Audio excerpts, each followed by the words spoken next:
반갑습니다. 허명 목사입니다. 성경에는 하나님의 영광이 떠났다고 외친 슬픈 사건 기록이 있습니다. 엘리 제사장의 며느리가 충격적인 소식을 듣고 출산을 하면서 이스라엘에서 하나님의 영광이 떠났다는 말을 남기고 죽었습니다. 블레셋과의 전쟁에 나갔던 남편이 죽었고 하나님의 교회는 적군에게 빼앗겼으며 제사장인 시아버지까지 죽었다는 소식을 듣고 큰 충격을 받아 죽게 된 것입니다. 함께 있던 여인들이 아들을 낳았으니 걱정하지 말라고 위로했지만 산모는 이스라엘에서 영광이 떠났다는 말만 남기고 죽었습니다. 그 아이의 이름을 이가봇이라고 지어주며 이스라엘에서 영광이 떠났다 하는 말만 남겼다. 하나님의 계를 빼앗긴 데다가 시아버지도 죽고 남편도 죽었기 때문이었다. 이스라엘에서 하나님의 영광이 떠날 수밖에 없었던 슬프고 안타까운 사건입니다. 구약 성경 사사기는 이스라엘이 하나님 앞에서 악하게 산다고 반복하여 말씀합니다. 이스라엘 자손이 또 여호와의 목전에서 악을 행하니라. 이스라엘 자손이 또 여호와의 목전에 악을 행하매 이스라엘 자손이 다시 여호와의 목전에 악을 행하였으므로 여호와께서 그들을 40년 동안 블레셋 사람의 손에 넘겨주시니라.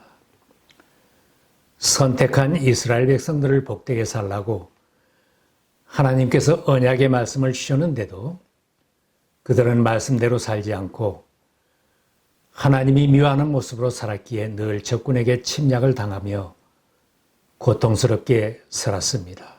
그들은 적군이 공격해 올 때에 언약궤를 전쟁터에 가지고 가면 전쟁에서 이길 줄 알았지만 언약궤까지도 적군에게 빼앗기고 말았습니다. 예수님을 영접한 하나님의 자녀들이 어떻게 살아야 하나님의 영광을 드러내며 살겠습니까? 하나님의 말씀대로 순종하며 사는 것입니다. 언약의 말씀대로 순종하며 사는 것을 하나님은 기뻐하시며 그 길이 우리가 승리할 수 있는 길입니다. 우리가 성경을 들고 다니는 것으로 사탄의 권세를 이기고 승리할 수 있는 것은 아닙니다. 자녀된 우리들이 말씀대로 살지 못하여 늘 원수 마귀의 공격을 받는다면 비참한 모습입니다. 잘못된 길에서 돌이키지 못한다면 성경도 직분도 다 빼앗기고 사탄의 포로가 되는 불쌍한 처지가 되는 것입니다. 지금의 시대는 정말 정신을 차리고 살아야 할 때입니다.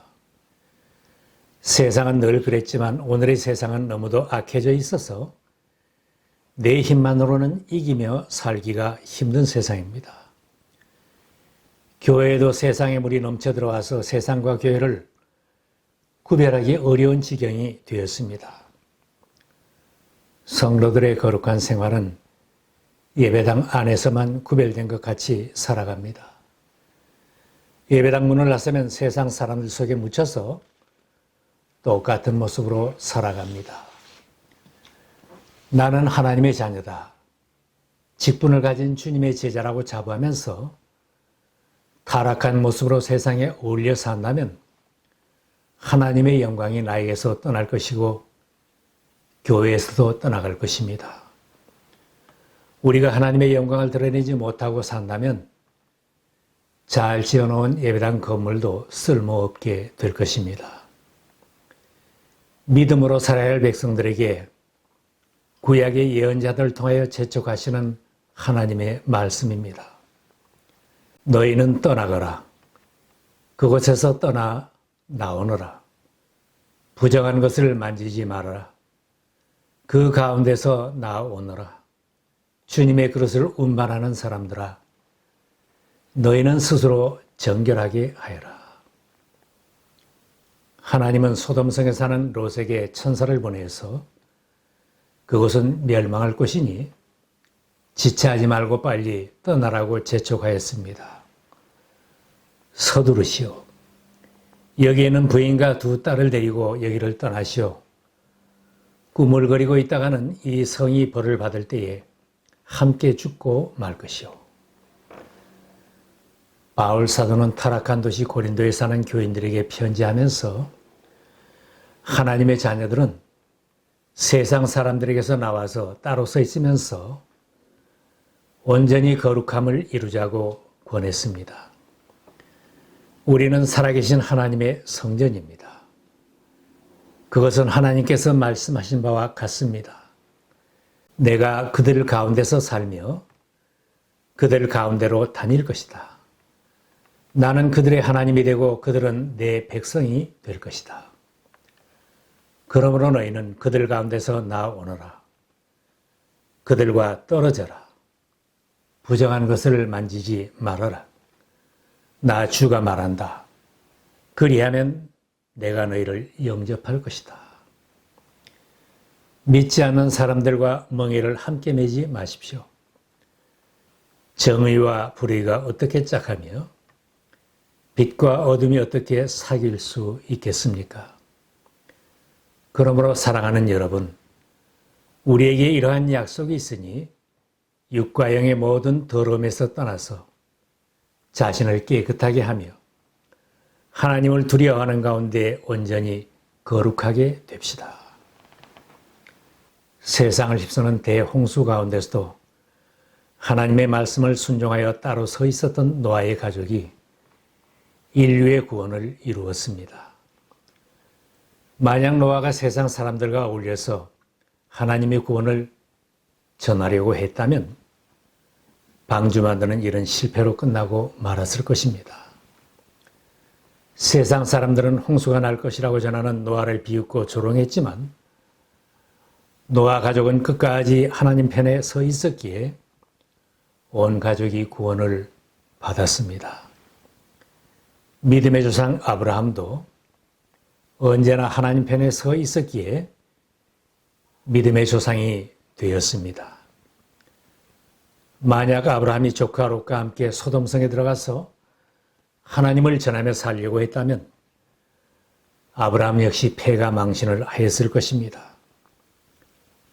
아브라함은 비록 광야와 같은 곳에 천막을 치고 살았지만 따로 서 있으면서 하나님께 예배드리는 믿음으로 살았기에 승리자가 되었습니다.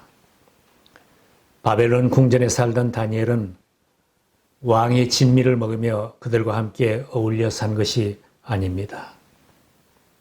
신앙이 그만 음식을 피하고 하나님 편에 따로 서 있으면서 신앙을 지켜서 승리할 수 있었습니다.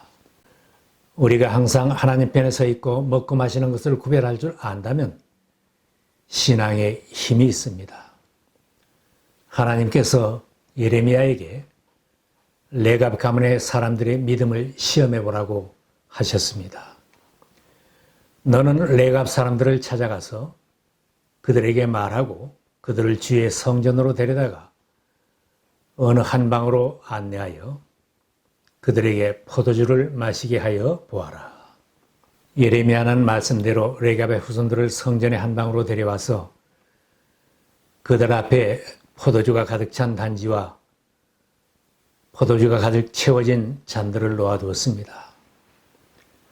그리고 그들에게 포도주를 마시라고 권했습니다. 그러나 레갑 자손들은 단호하게 대답하였습니다. 우리는 포도주를 마시지 않습니다. 우리의 조상 레갑의 아들 요나답께서 우리에게 분부하셨습니다. 너희는 포도주를 마시지 말아라. 너희뿐만 아니라 너희 자손도 절대로 마셔서는 안 된다. 그래서 우리는 우리의 조상 레갑의 아들 요나답께서 우리에게 명령하신 모든 말씀을 순종하여 우리와 우리 아내와 우리의 아들과 딸이 일평생 포도주를 마시지 않습니다. 훌륭한 신앙의 조상이고 아름다운 믿음의 후손들입니다. 이런 시험이 있은 후에 하나님께서 예레미야에게 이스라엘 백성들에게 전하라고 하셨습니다. 나 만군의 주 이스라엘 하나님이 말한다. 너희는 교훈을 받아들일 수도 없고 나의 말에 순종할 수도 없느냐? 레갑의 아들 요나답이 자손에게 포도주를 마시지 말라고 명령한 것이 이렇게 엄수되고 있다. 그러나 너희들은 내가 직접 말하고 또 거듭 말했으나 내 말을 듣지 않았다. 그러므로 내가 유다와 예루살렘의 모든 주민에게 예고한 모든 재앙을 그대로 내리겠다. 조상의 명을 실천한 레갑의 후손들에게는 이렇게 전하라고 하셨습니다. 그러므로 나 만군의 주 이스라엘의 하나님이 말한다. 레갑의 아들 요나답의 자손 가운데서 나를 섬길 사람이 영원히 끊어지지 않을 것이다. 잘 믿던 사람도 세상 형편을 따라 세상과 어울려 살려고 하면 실패를 경험한다는 것을 꼭 기억해야 합니다. 성도들이 세상과 분리하여 하나님 편에 서 있으려고 한다면 하나님께서 우리의 삶을 책임져 주십니다. 하나님이 나의 보호자가 되시고 나와 동행해 주시며 사명자로 살 수 있도록 인도해 주십니다. 세상 사람들도 불신자들까지도 성도들은 구별되어 살기를 바랍니다. 믿는 사람들은 자기들과 다르고 따로 서 있어야 할 사람인 줄로 기대합니다. 우리가 믿지 않은 사람들과 어울려서 그들의 사는 모습 그대로 산다고 불신자들의 환심을 살 수는 없습니다. 하나님은 우리들이 따로 서 있으면서 세상을 구원하는 하나님의 백성들이 되기를 바라십니다. 우리들이 세상에 복음을 전하고 교회의 세상의 죄악이 침투하지 않은 힘있는 구조선 역할을 감당하기 위해서는 우리들이 하나님의 거룩한 백성으로 따로 서 있는 신앙인이 되어야 합니다. 따로 서 있으려면 세상적으로 어울리지 말고 짝짓지 말고 살아야 합니다. 믿지 않은 자와 멍에를 같이 하지 말라고 말씀합니다. 믿는 사람이 안 어울리는 멍에를 쓰고 고통스러워하는 것 하나님이 기뻐하시지 않습니다. 안 어울리는 결혼의 멍에를 쓰고 고통하며 후회하다가 파경에 이르는 가정이 수없이 많이 생겨나고 있습니다. 하나님이 짝하여 주는 결혼을 하고 믿음의 배우자를 만나는 것이 중요합니다. 결혼 전에 상대방을 신앙으로 이끌지 못하면 결혼 후에는 더 어려운 것을 알아야 합니다. 자신도 믿음의 부모가 되도록 힘쓰고 자녀들도 믿음의 배우자를 만나 믿음의 가정을 이루도록 기도해야 합니다. 사업도 마찬가지입니다. 수없이 생겼다가 없어지는 기업들을 보면 하나님이 축복하시고 하나님이 세우셔야 한다는 것을 알 수 있습니다. 하나님의 말씀을 무시하고 불신자와 동업을 하고 협동하는 일은 어울리지 않은 멍에를 쓰고 힘들어하는 모습입니다. 동업자나 직원들도 믿는 직원을 찾아야 하고 믿지 않은 직원이라면 믿는 가족이 되도록 잘 인도해야 기쁘게 동역할 수 있는 것입니다. 세상적인 쾌락을 추구하여 불신자와 짝짓지 말아야 합니다. 모세는 바로의 공주의 아들이었지만 세상 쾌락을 누릴 것을 마다하고 하나님 편에 서 있기를 즐겨하여 선택을 하였을 때 하나님께 쓰임받는 귀한 일꾼이 되었습니다. 성도들은 쾌락을 추구하는 사람들과 분리해서 살아야 하나님의 자녀로 남을 수 있습니다. 하나님의 자녀가 되고 그리스도의 제자로 살겠다는 우리들이 쾌락 속에 빠져 사는 것은 도저히 어울리지 않는 모습입니다. 예수님이 체포당하여 신문을 받던 그날 밤은 너무 추웠습니다. 베드로는 체포당하여 끌려가는 예수님을 멀찍이서 따라가다가 원수들이 피워둔 모닥불을 쬐면서 사랑하는 주님을 모른다고 부인한 후에 통곡의 눈물을 흘렸습니다. 원수가 피워둔 모닥불을 쬐면 누구나 별 도리가 없이 넘어진다는 것을 꼭 기억해야 합니다. 원수가 차려준 상을 받지 말고 불신자들이 피워준 이권의 불을 쳐이지 않고 살아야 우리가 이기는 자로 살 수 있습니다. 세상적인 교제에서 떠나는 것을 두려워하지 말아야 합니다. 교회 안에서까지 따돌리고 미워하는 것은 교회 안에 모여있는 불신자들이 하는 행동입니다. 주님은 이렇게 말씀하셨습니다. 너희가 세상에 속했다면 세상이 자기의 것을 사랑할 터이나 너희는 세상에 속한 자가 아니요 도리어 세상에서 나의 택함을 받은 자인 거로 세상이 너를 미워하는 것은 당연한 것이다. 주님 말씀처럼 세상 사람들이 우리를 미워한다면 당연한 것으로 알고 놀라지 말라는 것입니다. 불신앙적으로 사는 사람이 잘 믿어가는 사람, 충성하는 일꾼들을 미워하는 것 이상히 여기지 말고 예수님의 말씀의 위로를 받고 담대해야 합니다.